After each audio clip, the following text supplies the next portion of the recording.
ዜማን የአክስቷ ልጅ ሀና እና የያሬዱ ጓደኛ ከተከራየችበት ቤት አስወጧት። ታከራዊ ጋር በመስማማት ለአከራዩ 10,000 ብር ሰጥተው ዜማን ከዛ ቤት ተተከራየችበት እንዳስወጣት አደረጋት። በጣም ያሳዝናል። እሷም በጣም የተዋረድክና ክፉ ሰው ነህ፣ የኛ የምንላቸው ነገር ነገ ጧት ደግሞ የሌላ የሚሆኑ ይሆናሉ። ሰማይን ስታዩ ያንተ ይመስልሃል፣ ሁላችንም ግን እናየዋለን። ቤት ደግሞ የፈጣሪ ነው። ነገ ለኔም ቤት ይኖረኝ ይሆናል። አየህ፣ በጣም ትልቅ ሰው ነህ፣ ከኔ የምትበልጥ በእድሜ። ግን እንደዚህ የወረደና የረከሰ ስራ ባትሰራ ጥሩ ነው። እድሜና እንቅልፍ አንድ ናቸው። እንቅልፍ ተኝተን ስንነቃ ብቻ ነው የምናውቀው፣ እድሜም እንደዛው። ስለዚህ በእድሜህ ጥሩ ነገር ስራበት ብላ ነግራው ሄደች። ከዛ እሱም ዜማዬ ዘመዶች ሊመጡ ስለነበረ ነው አላት። አይደል የሞቱት አለችው። ኧረ አይደሉም እና ስትለውም ይህም ቤት እንፈልገዋለን አሉ፣ እሷ የተከራየችበትን አስወጣት አሉ አለችው። እንዴት አወቅሽ አላት። በጣም የወረደ ስራ ሰሪ ነህ ብላ ልብሷን ጠቅልላ ከዛ ቤት ወጣች። ግን እቃዎችን አስቀምጣቸው ስመጣ ቤት ስከራይ እወስዳቸዋለሁ ብላ ወጣች። ዜማ ለድላላ ስትደውል ቤት መከራየት እንደ አገኘላት ነገራት። በነገርኩ ዋጋ ከሆነ እገባለሁ መጥቼ ስትለውም ማየት አይሻልም ቅድሚያ አላት። ምንም ይሁን ምንም ችግር የለውም ለጊዜው ይሁን አለችው። ያሬዱ ደግሞ ከድሮ ፍቅረኛው ጋር ከሶሲ ጋር ቅውጥ ብሎ ወጥቷል። በጣም ያሳዝናል። ሶሲ ደግሞ አብሯት የሚከተላትን ልጅ ሄኖክን ምንም አይደለም የሰፈር ልጅ ነው፣ ድንጋይ ተቀምጦ የሚያሞቅ ነው ትለዋለች። እሱ ግን በፍቅር ይወዳታል። ለገንዘቡም ትበዘብዘዋለች። የሄኖክ እህት በጣም ሁኔታውን እያስተዋለች ትገኛለች።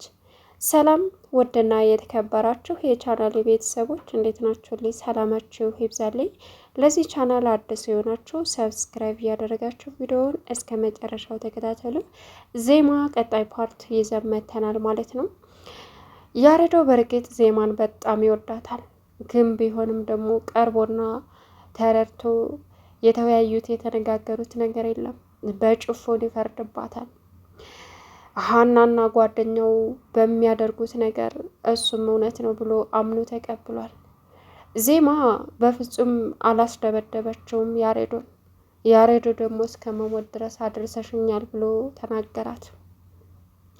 እንግዲህ ሀናና የያሬዶ ጓደኛ ሰተት ብለው ቤት አከራይዋ ጋር ዜማ ጋር ሄዱ። ዜማና ቤት አከራዩ ወክ አድርገው ሲመለሱ ፊት ለፊት አገኙት። ምን ፈልጋችሁ መጣችሁ? አንተ ልጅ በተደጋጋሚ እዚህ ሰፈራ ይሃለሁ አለ ቤት አከራው። ከዛ እሱም አንተን ፈልገን አለው። ምንድን ነው የምትፈልገው ብሎ ተቆጣው።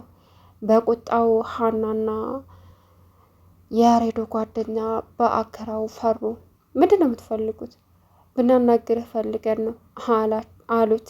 ምንድን ነው አለ። ብቻችንን ብናወራ አይሻልም አሉት። እሺ አለ። ዜማም ጥላ ሄደች ራቅ ብላ። ከዚህ ራቅ ብለን እናውራ ሲልም አሁንም ዜማ ርቀቷን ጠበቀች። ሀናና የያሬዶ ጓደኛ እየጠነሰሱት። ሀና በጣም አደገኛና መጥፎ ሰው ናት። ላከራው ዜማን ከዚህ ቤት ካላስወጣት ላንተ ሌላ ጦስ ይዛበት ትመጣለች። በሷ ምክንያት ሰው መሞት ድረስ ደርሷል። የሆነ ላይ በሷ ምክንያት ሞቷል። ስለዚህ ይችን ልጅ አስወጣ አሉት። ለምን? ቢያንስ ወር እኮ አልሞላትም። ወሯ ሳይሞላ ባስወጣት ደግሞ ተጠያቂ ነኝ አለ። አታስብ፣ እሷ የምትከፍልህን እጥፍ እኔ ከፍላለሁ አለችው።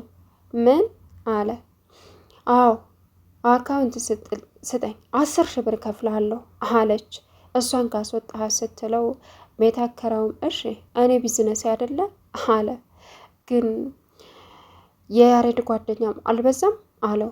እንዴ እኔን የሚከፍለው ምን አገባህ? እንደፈለኩ መክፈል እችላለሁ አለች ሀና። ከዛም መለስ አለና የያሬድ ጓደኛ ደግሞ 15 ሺህ ብር አለው። እሺ ብሎ አካውንቱን ሰጣቸው። በአካውንቱ ብር አስገባችለት ሀና። ከዛም ዜማ ያንን ሁሉ አዳምጣለች እና ልብሷን እሱ ቀድሞ ከሚገባ በፊት እያስተካከለች ነበረ። አሁንም ደግሞ እሷን ካሰጣት ችግር የለውም እያሉ ነበር። ዜማ እስከምትወጣ ሀናና ጓደኛዋ ቆመው ይጠብቁ ጀመር። ከዛፍ ስር ተጠግተው ዜማ ያንን ሁሉ እየሰማኝ ስለነበረ ቀድማ ገብታ ለያሬዶ ደወለችለት በተደጋጋሚ። በሶስተኛው አነሳላት። ቆይ አንተ ምንድን ነው የምትፈልገው? ከህይወቴ ምን ፈልገ ነው ከኔ አለችው። አንቺ ራስሽ ምን ፈልገሽ ነው ደግሞ? ከአንቺ ብሰሽ ትጮይብኛለሽ እንዴ አላት። ለምን አትወኝም አለችው። በአንቺ ምክንያት መሞት ድረስ ደረስኩኝ። ብዙ ነገር አጋጠመኝ። ደግሞ ትኮሳተሪያለሽ፣ ትጮይብኛለሽ አላት። እሺ እኔ ከህይወቴ ስትለው ውጪ አላት። ጭራሽ ህይወት የበጠበጥኩትና የገባሁት እኔ ነኝ አለችው።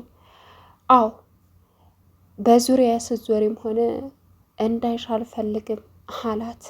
ከዛ እሷም ምንም ሳትል እሽ ብላ ዘጋች።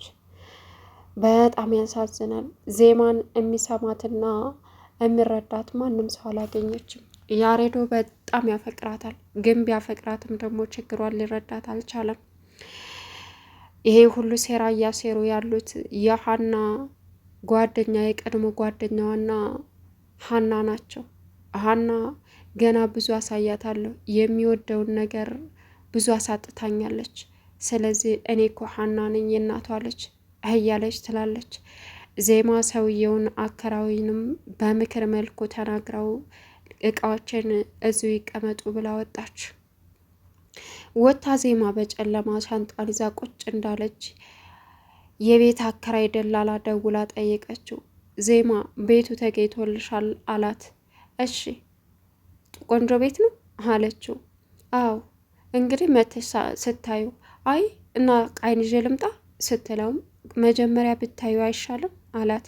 በነገርኩ ብር ከሆነ ምንም ይሁን ምንም መጥቼ መግባት ነው የምፈልገው አለችው። እሺ አለ። ያሬዶ እንግዲህ ከቀድሞ ፍቅረኛው ጋር ከሶሲ ጋር ልብስ አማርጣ ሄዳ ተገናኙ፣ ጸጥ ያለ ቦታ።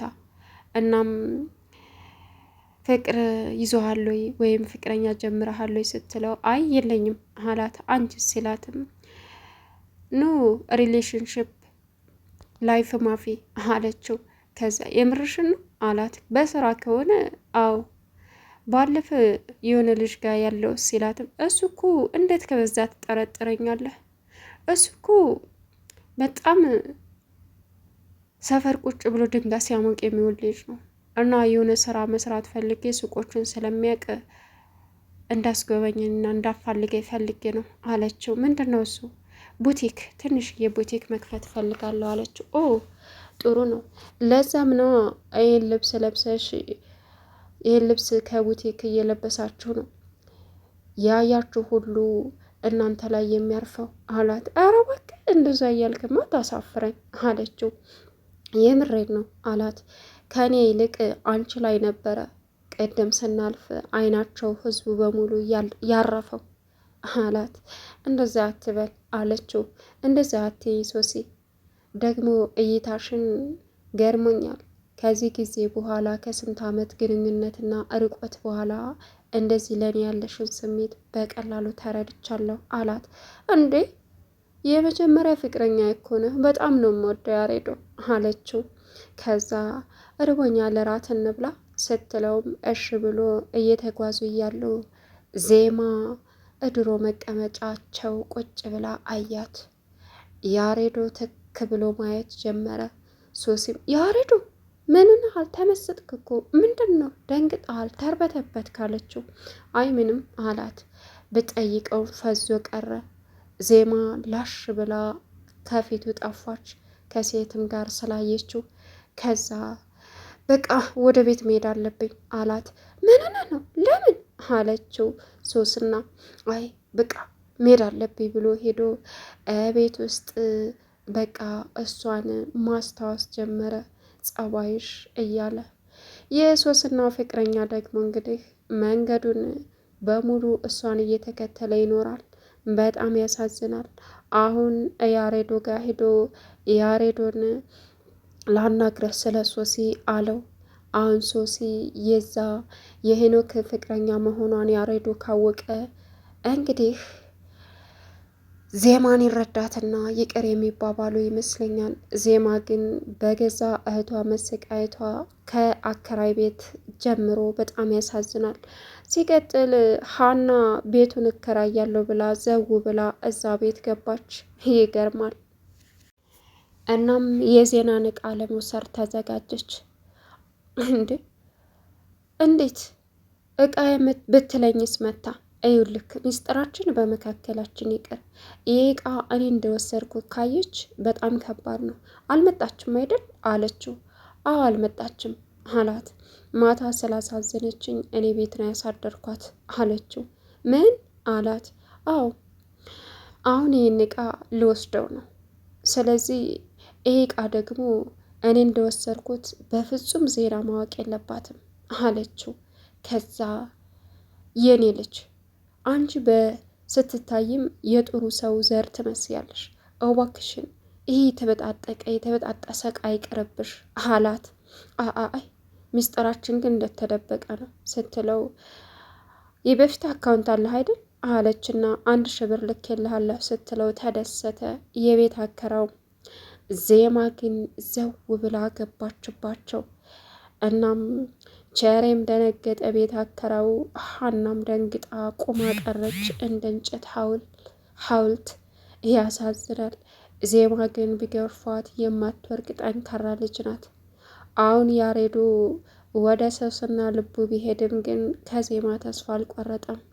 እያንዳንዱ ገጽታዋን ይመለከታል። ቻናሉን ሰብስክራይብ እያረገ